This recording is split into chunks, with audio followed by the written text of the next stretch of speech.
If I were to leave you, you'd be in trouble, right? What? If we get divorced, you'll just end up on the street. You parasite.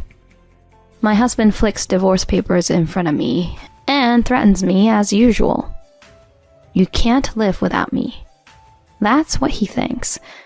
It's true that I'm a housewife and don't have the financial resources to support myself, but that's just for now. My husband looks down on me triumphantly. The confidence he gained from manipulating me as he pleased over the years is evident on his face. But wait, that won't be the case forever. I won't let you have your way. Understand? My name is Wendy Summer, and I'm 29 years old. I spend monotonous days as a housewife. I became the wife of the person I love 2 years ago. Thomas, my husband, was my senior at work, and he was in charge of my training. Not only was he good at teaching, but Thomas, with his good looks, was also popular among colleagues, to the extent that there was even a secret fan club for him. I wasn't a member of the fan club, but I too secretly admired him. I never intended to confess my feelings. That's what I thought, but one day he conveyed that he had feelings for me. At the sudden revelation, I couldn't speak well at the time. He called me cute and smiled kindly at me. That became the starting point, and our relationship developed, culminating in a smooth proposal after a year of dating. Family introductions, purchasing wedding rings, reserving the venue for the ceremony. While wrapping up work tasks at the office, I got deeply involved in planning for the wedding. Following my husband's wishes, it was decided that I would become a housewife after marriage. I was on cloud 9. On that day, when many people blessed us, I thought I was the happiest person in the world. I wanted to spend the rest of my life with my beloved Thomas. Since when did it change? How did a happy marriage turn into a hellish one? I think it was a minor thing. Half a year into marriage, one day, his birthday to be exact. As a housewife, unlike when I was working, I had no income, so I was using my own savings for shopping and daily expenses. You can use any leftover monthly allowance freely. He said that to me, but his salary isn't that high either. The allowance I receive is meager. After deducting expenses other than rent, like utilities and groceries, there's barely around $50 left. And today is his birthday. Although my husband gave me money, it somehow felt different to use it to buy his birthday present, so I decided to purchase the gift with my own money. But considering our future travels and the possibility of having children, I couldn't afford to waste money. So I set a budget of $100 and bought the tie clip he had been wanting.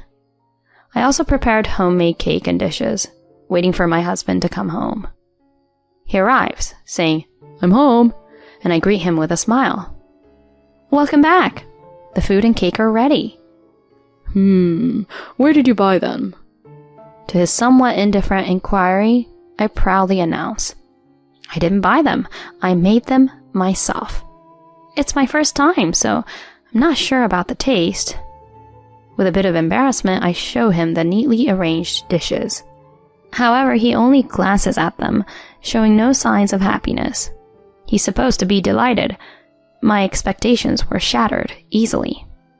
Thomas?" I looked fearfully into my husband's face, and he sighed heavily. Hey, what's this? Were you planning to celebrate my birthday with this? Seriously? "What do you mean? I prepared both the dishes and the cake." Huh? Don't make me laugh.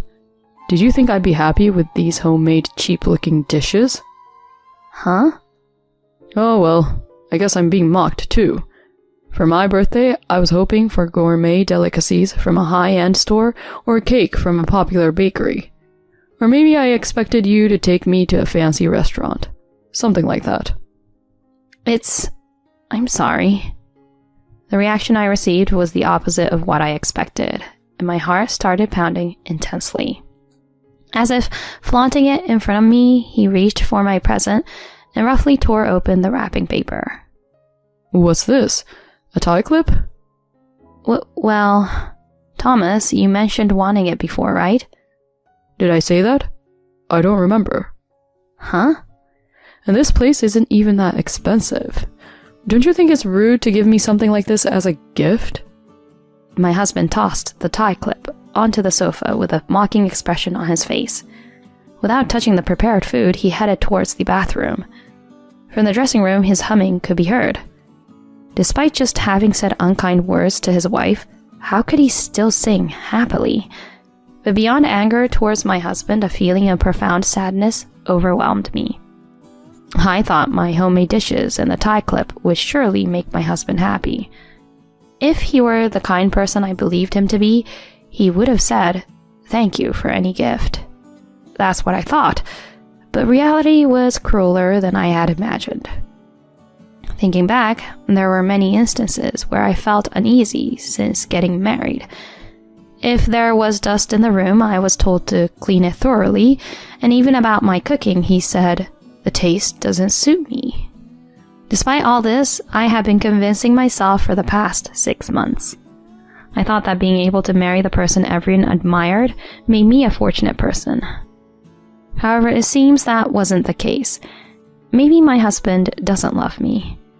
Perhaps he chose me as a wife, simply because I was the most convenient. Maybe he chose me because I'm someone who will obediently go along with anything. That's what I started to believe. It seems my assumption was correct, because since that day, I've been oppressed by my husband every day. Whenever I did something he didn't like, he always said the same thing. Why can't you even do such a basic thing?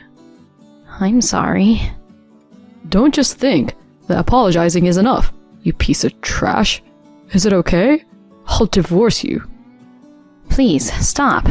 Don't talk about divorce so easily. Huh? Yeah, that's right. After all, if I divorce you, you won't have a face to show to anyone, right? After all, I'm the most popular guy in the company. In that sense, I've managed to get you. In that sense? You get it, right? As a full-time housewife, if you get divorced, you'll have nowhere to go, right? Right now, you're just unemployed. I didn't wish for you to become a full-time housewife. Normally, who'd just go along with that? You who obediently follows every silly request are the fool here. My husband laughed and threw the completed divorce papers at me.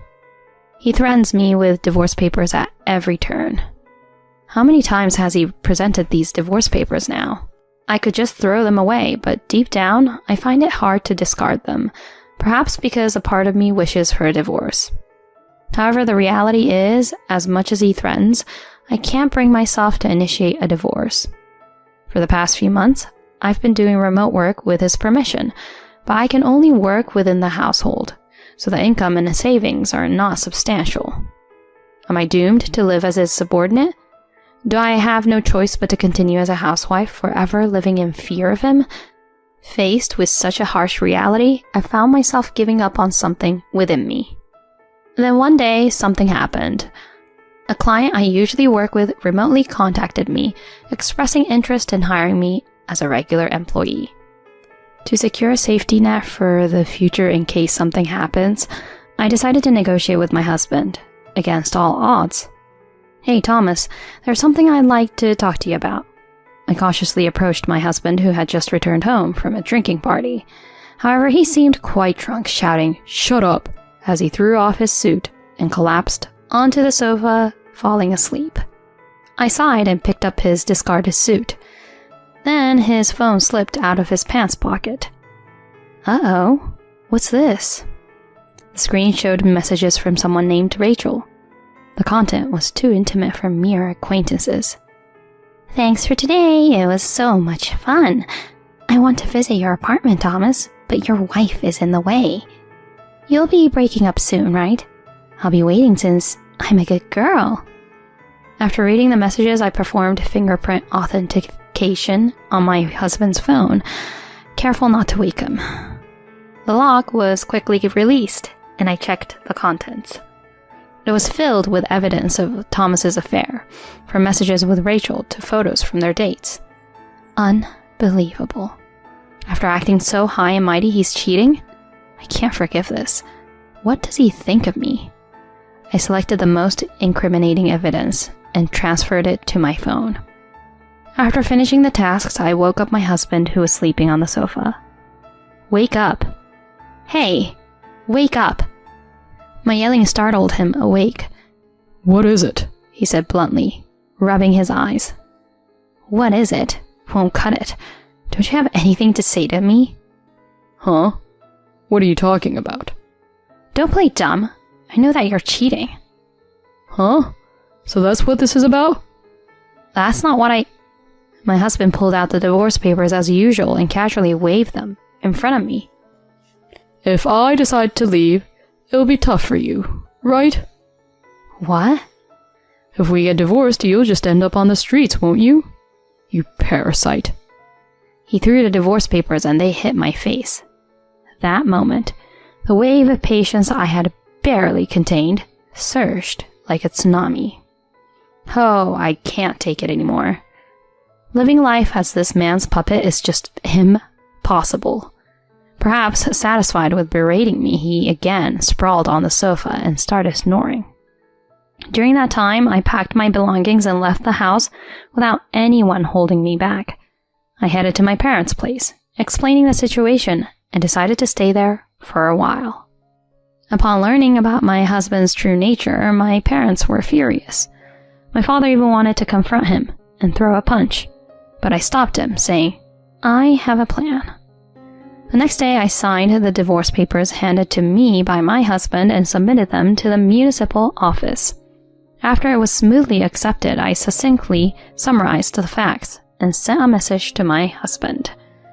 For several days afterward, Thomas made dozens of calls. You're doing whatever you want. I won't forgive you. You're a parasite who can't live without me. Messages like these that I wanted to avoid flooded in. Of course, I ignored them all. Yes, everything was part of a revenge plan that I had carefully crafted. I might even marry someone else right away, but not now. Even if I'm not around, he'll continue his affair without a care in the world. No, it might become an even more blissful time for him than when I was with him. But I now have numerous pieces of evidence of his infidelity. When the time comes, I will execute my revenge without fail. With that determination in my heart, I started a new life. A year passed. In the end, I accepted an offer from a client and was hired in a position close to a full-time employee. I spent the first year at my parents' house, and only recently I began living on my own. My father and mother said, You can stay with us forever. But I couldn't keep relying on them. Besides, revenge against him awaits me. Once I can live independently after leaving my parents' house, I'll carry out my revenge. I decided this a year ago. With the evidence of his affair that I transferred to my phone, I consulted a highly rated law firm. There, I explained the situation and expressed my desire to claim compensation for the damages caused by my ex-husband and his affair partner. Is it possible to claim compensation for damages at this point? In response to my question, the lawyer confidently answered, Don't worry. In this situation, the legal obligations have been fulfilled, but the discovery of the affair happened a year ago. In other words, it's a matter from before the divorce. If the affair was discovered within 3 years, you can claim compensation for mental distress. I see. Well then, please proceed. Yes, leave it to me. The assigned lawyer acted swiftly, just as I had heard. He extracted key evidence from what I provided and created a certified document. 2 weeks later, I received a call from my ex-husband, wondering if the documents had safely reached him. Hello? When I responded, he began to speak quickly, as if in a hurry. Hey, what the heck is this about? Oh, you got it. As it says there, I'll be expecting the $20,000 for the alimony fee, okay? Huh? Are you kidding me? We're already divorced, right? So why the heck are you asking for alimony for cheating all of a sudden? All of a sudden? What are you talking about? I've been waiting for this moment forever. What is that? I asked around with some former colleagues, and it seems like you're getting quite cozy with that affair woman at work, especially after our divorce was finalized. Are you getting all bold now, thinking you can flaunt it because you don't have to hide it anymore? Well, that's... Yeah, that's right. I had already investigated Thomas's situation at work before seeking revenge. Turns out, his affair partner is a new employee at the company. Apparently, he's been playing the victim, spreading stories about our divorce and openly getting close with his affair partner. Most of the female employees believed him because of his good looks. But I won't let Thomas get away with this. I've decided to thoroughly corner him and seek revenge. I declared it with a sense of closure, as if putting an end to the grudges of the past and stepping confidently into the new era. Do you think you're a winner in life just because you're well-liked and good-looking at the office? Too bad. Your winning streak ends today. I'll make sure to report everything you've done to the company, like having an affair with that woman while you were still married to me, and all the emotional abuse you put me through. Wait, if you do that, I'll... Whatever happens to you from now on is none of my concern. Whether you fall into hell with your affair or destroy yourself, I couldn't care less. What I can't forgive is you living a normal life from now on. That's all. I'll make sure you repay the suffering I endured. Scum like you won't be able to live a normal life from now on. Hey, Wendy, wait up! Wendy! Interrupting his desperate plea, I unilaterally ended the call. Before he could call back, I blocked his number. Later, with the support of a close former colleague, I reported my ex-husband's infidelity to the company. The fact that I used to work for the same company and that his affair was with a new employee there made the company take my complaint seriously. As a result, both Thomas and his affair partner faced disciplinary dismissal. The affair partner, angered by the claim for damages, screamed, "It's your fault!" and slapped Thomas at work, leading to an abrupt end of their relationship. Losing his job became a setback for Thomas, and he struggled to find new employment. Now he's working multiple part-time jobs to make ends meet in a small apartment. On the other hand, I continued with my remote work and found contentment in my days. Working from home allowed me to focus on my tasks at my own pace without worrying about others. Although it ended in divorce, the experience taught me valuable lessons. Happiness doesn't solely depend on marriage. Living a life true to oneself is the ultimate happiness. Being able to once again realize that it is the greatest happiness. Without forgetting that fact, I want to continue living honestly with myself in the future.